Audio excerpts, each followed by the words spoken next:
नमस्कार, मैं प्रद्युमन जोशीला। Captain Abhimanyu BJP छोड़ेंगे। जी हां, कैप्टन अभिमन्यु का बीजेपी से मन भर गया है। यह सबसे बड़ा सवाल है जो पिछले काफी दिनों से राजनीतिक गलियारों में घूम रहा है।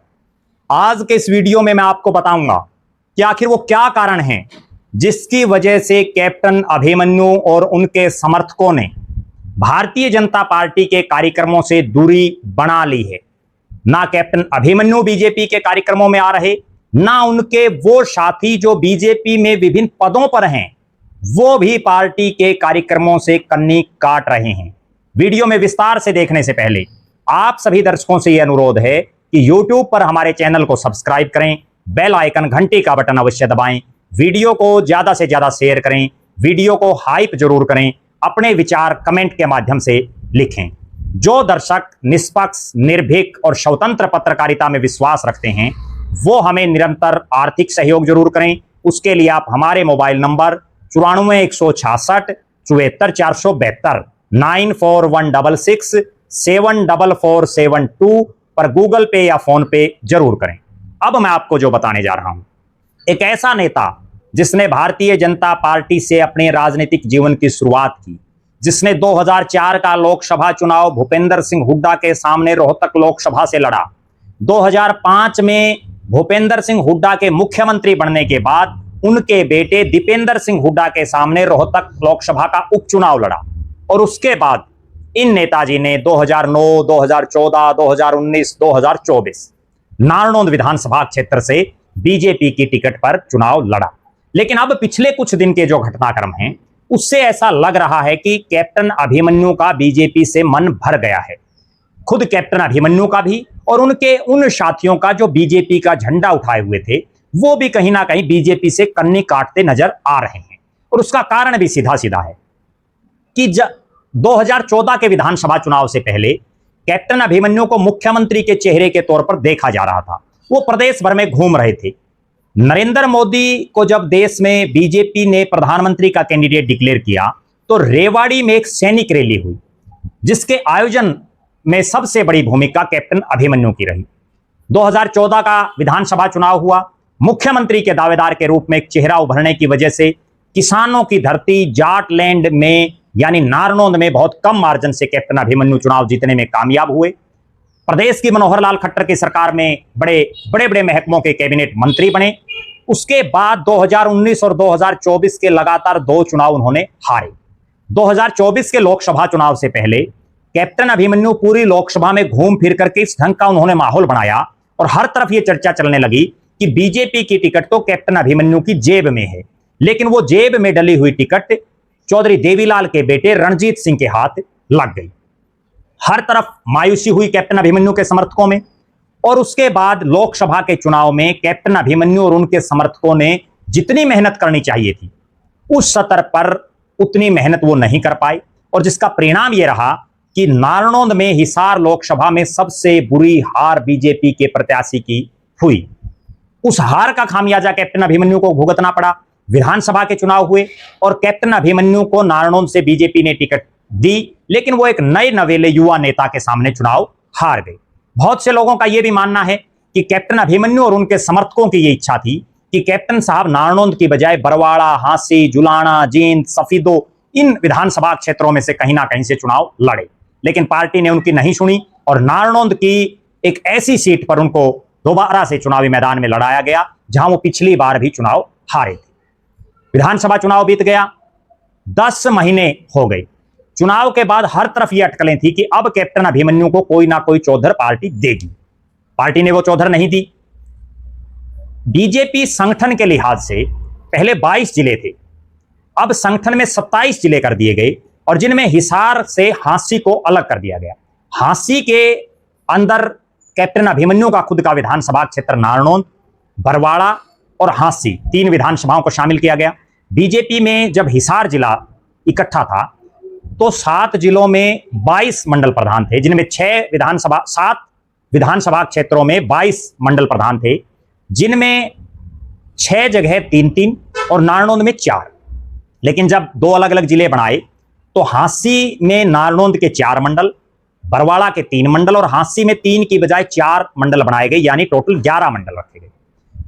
जब से हांसी को संगठन के लिहाज से नया जिला बनाया गया, तब से जितने बड़े कार्यक्रम हुए उनमें ना खुद कैप्टन अभिमन्यु पहुंचे, आमंत्रित करने के बावजूद, उनका फोटो फ्लैक्स में होने के बावजूद, ना उनके समर्थक पदाधिकारियों ने कोई रुचि दिखाई, ना उनके खासम खास पार्टी के जो साथी हैं उन्होंने कोई रुचि दिखाई। सबसे पहले कार्यक्रम की हम बात करते हैं।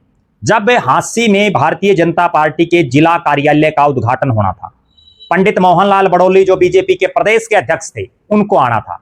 कैप्टन अभिमन्यु का भी बाकायदा नाम था तिथियों में, लेकिन ना कैप्टन अभिमन्यु पहुंचे, ना उनके खासम खास साथी पहुंचे कार्यक्रम में। उसके बाद कृष्ण बेदी जो प्रदेश के महामंत्री हैं बीजेपी के, सरकार में भी मंत्री हैं और संगठन के लिहाज से उनको हांसी, हिसार, भिवानी, दादरी, महेंद्रगढ़, फतेहाबाद, सिरसा, ये जो तमाम इलाका है, इसमें प्रभारी की जिम्मेदारी दी गई है।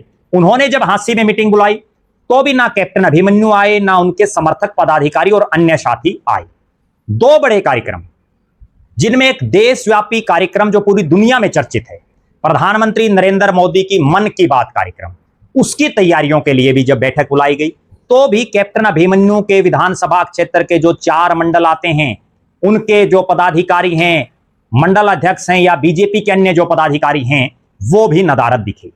उसके बाद एक बहुत बड़ा कार्यक्रम जिसकी पूरी दुनिया में चर्चा है, और वो कार्यक्रम जो है भारतीय जनता पार्टी द्वारा राष्ट्रव्यापी तिरंगा अभियान के तहत हर मंडल पर तिरंगा यात्रा निकालने का है।